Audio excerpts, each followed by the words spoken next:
तो आज हम हमारा क्लीवेज का तीसरा जो है पार्ट शुरू करने जा रहे हैं। इससे पहले हम पढ़ चुके हैं कि क्लीवेज जो है, विदलन जो है क्या है और इसके विभिन्न पैटर्न्स क्या हैं, इसके विभिन्न तल क्या हैं। और पिछले बार हमने पढ़ा था क्लीवेज के जो है भिन्न भिन्न पैटर्न्स कैसे कैसे हैं। रेडियल था, बाईरेडियल, स्पाइरल और बाईलेटरल। किस तरीके से उनमें खांचे बनती हैं और किस तरीके से कोशिकाएं या ब्लास्टोमियर्स जो हैं विभाजित होती हैं। आज हम पढ़ने जा रहे हैं टाइप्स ऑफ क्लीवेज, विदलन के प्रकार। कि जैसा कि हम जानते हैं कि योग की जो मात्रा है, किसी भी जो है जाइगोट में या अंडाणु में योग की जो मात्रा है और उसका जो वितरण है वो अलग अलग जो है पाया जाता है हर जो है एग के अंदर। और ये जो विदलन की जो क्रिया है और विदलन की जो क्रिया ये इससे प्रभावित होती, किससे? योग की मात्रा से और वितरण से, ये इसके ऊपर निर्भर होती है। ठीक है, तो इसीलिए जो है इनमें होने वाले जो ये विदलन है ये भी अलग अलग प्रकार के होते हैं। तो विदलन का जो प्रकार है वो ब्लास्टोमियर की नियति पर भी निर्भर करता है। कि जब हम जानते हैं कि जब योग की मात्रा बढ़ती है तो सक्रिय जो साइटोप्लाज्म है उसकी मात्रा कम होती जाती है। ठीक है, और इसके कुछ जो एग ऐसे हैं कि जैसे मध्य पित्त की जो एग हैं उनके अंदर केंद्रक जो है क्या है, केंद्रीय भाग में कम योग वाले क्षेत्र की ओर विस्थापित होता है। तो हम कह सकते हैं कि योग की मात्रा बढ़ने से केंद्रक की जो स्थिति है वो अलग अलग प्रकार से प्रभावित होती है।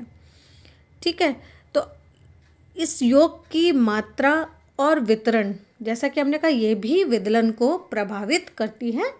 तो इस आधार पर जो है क्लीवेज जो है दो तरीके का होता है। एक तो कैसा है, होलोब्लास्टिक या टोटल, यानी पूर्णभंजी या होलोब्लास्टिक समान विदलन या फिर पूर्णभंजी विदलन।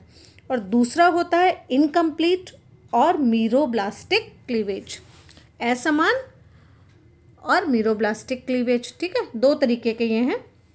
तो पहले हम लेते हैं टोटल और होलोब्लास्टिक क्लीवेज, यानी कंप्लीट और पूर्णभंजी विदलन। इस तरीके के विदलन के अंदर जो क्लीवेज फरो है, यानी जो खांच है, विदलन की क्रिया के फलस्वरूप जो खांच होती है, जो कट होता है इसका, उस खांच के द्वारा जो है ब्लास्टोमियर्स जो है वो कोशिका द्रव्य पूर्ण रूप से जो है एक विभाजित हो जाता है। क्या हम कहें कि इसमें विदलन क्रिया के फलस्वरूप बने ब्लास्टोमियर्स के कोशिका द्रव्य पूर्ण रूप से एक दूसरे से संपूर्ण जो है खांचों के द्वारा पृथक हो जाते हैं। तो इस प्रकार के जो है एग को हम क्या कह देते हैं, होलोब्लास्टिक एग। और इस क्रिया को, इस प्रोसेस को हम कह देते हैं होलोब्लास्टिक या कंप्लीट क्लीवेज, जिसमें जो फरो है, खांच जो है वो एग को जो है पूर्ण रूप से जो है क्या कर देती है, विभाजित कर देती है, जिसको हमने कहा टोटल और होलोब्लास्टिक। ये भी जो है दो प्रकार के हैं। एक तो है इक्वल होलोब्लास्टिक क्लीवेज, यानी समान पूर्णभंजी विदलन, और एक होता है असमान पूर्णभंजी विदलन, यानी अनइक्वल होलोब्लास्टिक क्लीवेज। समान जो है पूर्णभंजी क्लीवेज ये किन के अंदर पाया जाता है, माइक्रोलेसिथल और आइसोलेसिथल एग्स, यानी जो जिनके अंदर जो है कम पीतक पाया जाता है उनको हम क्या कह देते हैं, माइक्रोलेसिथल सूक्ष्म पीतकी, और आइसोलेसिथल समपीतकी, जिनके अंदर योग की मात्रा कम पाई जाती है और समान रूप से जो है योग वितरित रहता है, उनके अंदर जो है इक्वल होलोब्लास्टिक क्लीवेज पाई जाती है। जैसा कि हम देख सकते हैं कि इसके अंदर जो है विदलन के अंतर्गत क्या है, इसमें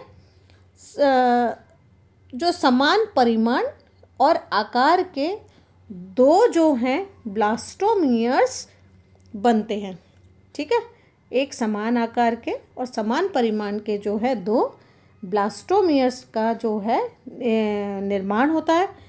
ये भी 2 से 4 सभी जो हैं समान आकार के हैं, समान परिमाण के हैं। तो एक समान आकार और एक समान जो है परिमाण के बनने वाले ब्लास्टोमियर्स किसके दौरान बनते हैं? होलोब्लास्टिक क्लीवेज के द्वारा, इक्वल होलोब्लास्टिक क्लीवेज के अंदर। तो उसे हम कह देते हैं इक्वल होलोब्लास्टिक क्लीवेज। ठीक है, और ये किस में पाया जाता है? समपीतकी अंडों के अंदर और सूक्ष्मपीतकी अंडों के अंदर ये इस तरीके का पाया जाता है। चलिए नेक्स्ट जो है हमारा अनइक्वल होलोब्लास्टिक क्लीवेज, असमान पूर्णभंजी विदलन। ठीक है, असमान पूर्ण यदि संपूर्ण प्रकार की जो विदलन क्रिया है उससे निर्मित अगर ब्लास्टोमियर्स जो हैं वो कैसे हैं? असमान अगर आकार के हैं तो ये क्या कहलाता है? Unequal holoblastic cleavage. Equal holoblastic cleavage के अंदर क्या था?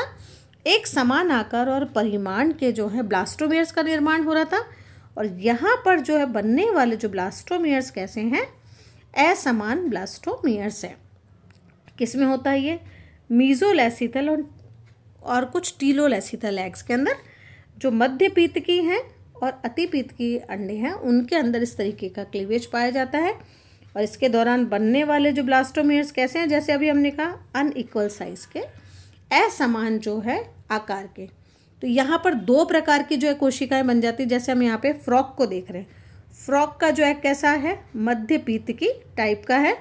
और यहाँ पर कोशिकाएं बनती है एक तो माइक्रोमियर्स, यानी ऊपर की तरफ एनिमल पोल की तरफ छोटी कोशिकाएं जिनको हमने कहा माइक्रोमियर्स, और नीचे की तरफ जो है कैसी कोशिकाएं हैं? ये बड़े आकार की जिनको हमने कहा मैक्रोमियर्स या दीर्घ कोशिकाएं। सूक्ष्म कोशिकाएं और दीर्घ कोशिकाएं या दीर्घ कोरक खंड और सूक्ष्म कोरक खंड। ठीक है, तो ये क्या कहलाता है? Unequal holoblastic cleavage. ठीक है, ये तो था कौन सा? होलोब्लास्टिक यानी पूर्णभंजी विदलन। अब नेक्स्ट जो है वो कौन सा है? Meroblastic cleavage. मीरोब्लास्टिक को हम क्या कहते हैं? अंशभंजी, अंशभंजी या फिर इनकम्प्लीट, अपूर्ण जो है विदलन, अंशभंजी और अपूर्ण विदलन। इस टाइप के क्लीवेज के अंदर क्या है? जो क्लीवेज फरो है, यानी क्लीवेज की जो खांचे हैं वो क्या करती हैं? क्लीवेज की खांचे ये सिर्फ जो है एक साइटोप्लाज्म के जो है कोशिका द्रव्य, केवल एक छोटे कुछ जो है अंडाणु जैसे होते हैं, अतिपीत की जो अंडाणु होते हैं। ठीक है, ये अतिपीत के अंडाणु के अंदर क्या होता है? कोशिका द्रव्य जो है एक छोटे से एरिया के अंदर, एक छोटे से जो है भाग में ही सीमित रहता है, और बाकी सारे भाग के अंदर क्या पाया जाता है? यौक पाया जाता है। किसके अंदर? अतिपीत की अंडों के अंदर, जिनके अंदर बहुत ज़्यादा यौक की मात्रा पाई जाती है। ठीक है, उनमें कोशिका द्रव्य एक छोटे से एक्टिसाइट एनिमल पोल की तरफ जो एक छोटे से भाग के अंदर ही सीमित पाया जाता है, और वहीं पर जो है उसी में ये क्लीवेज का जो है प्रोसेस होता है। तो इस मीरोब्लास्टिक या अंशभंजी विदलन को भी हमने 2 भागों में फिर से बांट दिया। एक तो है डिस्कॉइडल और दूसरा है सुपरफिशियल। डिस्कॉइडल मतलब बिंब कारक और सुपरफिशियल मानी सतही तरह का विदलन। डिस्कॉइडल क्लीवेज यानी बिंब कारक क्लीवेज हमने कहा, तो ये किस में पाए जाते हैं? एक तो मैक्रोलेसिथल एग के अंदर, यानी जिनमें यौक की मात्रा जो है बहुत ज़्यादा पाई जाती है, बहुपीतकी अंडे जिनमें हमने कहा यौक की मात्रा बहुत पाई जाती है, और साइटोप्लाज्म से कोशिका द्रव्य जो है एक छोटे से भाग के अंदर, एनिमल पोल के अंदर एक छोटा सा जो भाग है वहाँ पर ही जो है यह सीमित है, जंतु ध्रुव की तरफ ही सीमित है, जैसे कि पक्षियों के अंडाणु में। यहाँ पर वर्टिकल जो है क्या होता है? क्लीवेज होता है, और पूर्ण रूप से जो पीतक युक्त जो कोशिकाएं हैं उनको जो है ये खांच जो है काट नहीं पाता है। ठीक है, उनको खांच काट नहीं पाता है। तो इस प्रकार के जब विदलन होता है तो उसके फलस्वरूप बने जो ब्लास्टोमियर्स हैं वो एक दूसरे से पृथक नहीं हो पाते हैं। ये जो ब्लास्टोमियर्स है, जो काट जो है, इस काट के दौरान जो है बनने वाले जो ब्लास्टोमियर्स हैं ये एक दूसरे से पृथक नहीं हो पाते हैं और इनका जो योक वाला जो पार्ट है, जो नीचे वाला पार्ट है, ये एक दूसरे से परस्पर जुड़े हुए रह जाते हैं।